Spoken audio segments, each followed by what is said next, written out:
Assalamualaikum warahmatullahi wabarakatuh. Hai semuanya, perkenalkan nama saya Cici Fitria. Saya mahasiswa baru Prodi Manajemen Fakultas Ekonomi dan Bisnis UIN Syarif Hidayatullah Jakarta. Sebelum kita masuk kepada pembahasan, saya ingin mengingatkan kepada teman-teman semua agar selalu berada di rumah untuk memutus rantai COVID-19. Dan jika teman-teman ada keperluan keluar rumah, jangan lupa untuk selalu memakai masker dan memakai hand sanitizer untuk berjaga-jaga. Baiklah teman-teman semua, pada kesempatan kali ini saya ingin berbagi dan menjelaskan tentang dampak dari pandemi COVID-19 terhadap ekspor dan impor di Indonesia. Nah teman-teman, jangan lupa tonton video saya sampai akhir ya. Karakteristik negara berkembang menurut Michel P. Todaro ada 6, yaitu salah satunya ketergantungan terhadap produksi dan produk-produk pokok ekspor. Lihat dari permasalahan pandemik yang terjadi di dunia saat ini dan dikaitkan dengan ketergantungan terhadap produksi dan produk-produk pokok ekspor, artinya ini akan menjadi persoalan yang besar khususnya bagi negara berkembang yang terkena dampak dari COVID-19. Dan bagaimana kebijakan pemerintah khususnya bagi negara Indonesia dalam menangani hal ini. Tahun 2020 menjadi tahun yang cukup sulit, tak hanya bagi Indonesia, tetapi juga seluruh negara-negara di dunia. Bagaimana tidak, harapan adanya perbaikan ekonomi di tahun ini seolah-olah tenggelam, dan muncul berbagai ketidakpastian baru akibat adanya wabah virus corona atau yang dikenal dengan COVID-19. Virus yang menyebar luas ke berbagai negara ini berhasil memporak-porandakan perekonomian dunia dan memicu munculnya krisis baru termasuk di Indonesia. Salah satu contoh nyatanya adalah nilai tukar dolar terhadap rupiah kian tergelincir ke level 16.000 rupiah. Sebelum mengetahui dampak dari COVID-19 ini lebih lanjut, perlu diketahui bagaimana suatu sistem perekonomian di suatu negara dapat berjalan.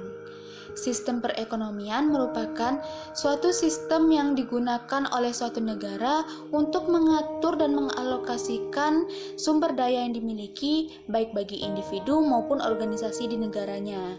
Bila kita melihat sistem perekonomian di Indonesia, perekonomiannya cenderung menganut sistem ekonomi campuran, di mana pelaku ekonomi seperti rumah tangga produsen, rumah tangga konsumen, pemerintah dan luar negeri memiliki peranan yang sama penting.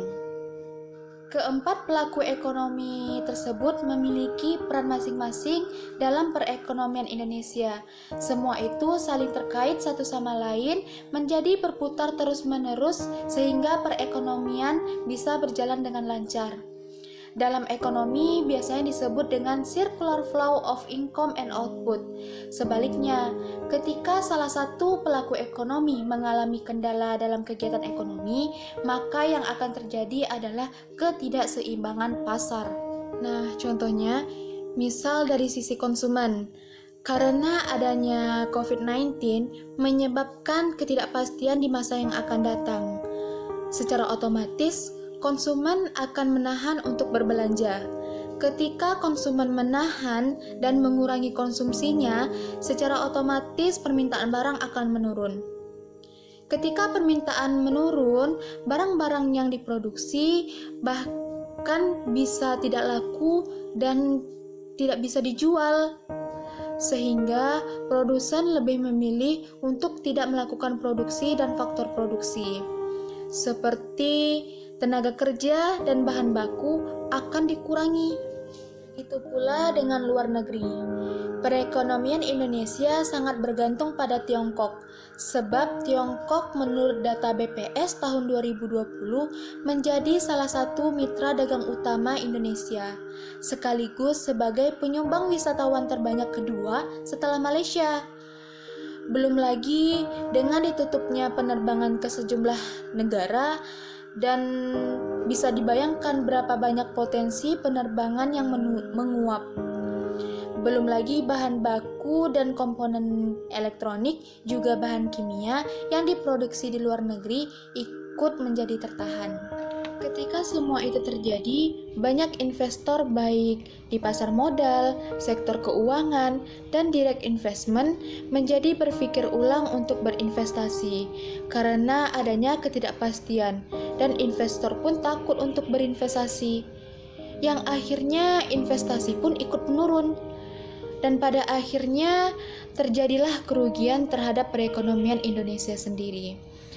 Bahkan Bank Dunia memprediksi perekonomian Indonesia pada tahun 2020 tidak lebih dari 4,5%. Hal itu mengindikasikan bahwa pertumbuhan terlemah semenjak kita mengalami krisis finansial Asia. Walaupun pembangunan perekonomian Indonesia saat ini memang sangat sulit untuk dilakukan di tengah wabah pandemi COVID-19, maka dari itu ekspor menjadi salah satu tulang punggung bagi perekonomian Indonesia. Maka dari itu perlu dilakukan penyederhanaan perizinan ekspor dan sebagainya. Dengan begitu, proses ekspor komoditi Indonesia dapat berjalan dengan lancar walaupun terhalang dari kasus-kasus COVID-19. Hanya saja, ada beberapa perusahaan yang memang tidak memproduksi karena adanya kebijakan physical distancing yang diterapkan pemerintah demi keamanan masyarakat Indonesia. Artinya, sudah ada pula kebijakan dari pemerintah untuk melakukan kebijakan terhadap perekonomian Indonesia melalui penyederhanaan perizinan dalam hal ekspor dan impor. Nah, itu adalah penjelasan tentang pendapat saya tentang dampak dari COVID-19 terhadap ekspor dan impor di Indonesia. Tetap semangat dan yakin untuk teman-teman semua kita bisa melewati masa-masa krisis pandemi COVID-19 ini sampai masa normal kembali tiba. Jangan lupa berdoa dan ikuti anjuran pemerintah. Semangat! Assalamualaikum warahmatullahi wabarakatuh.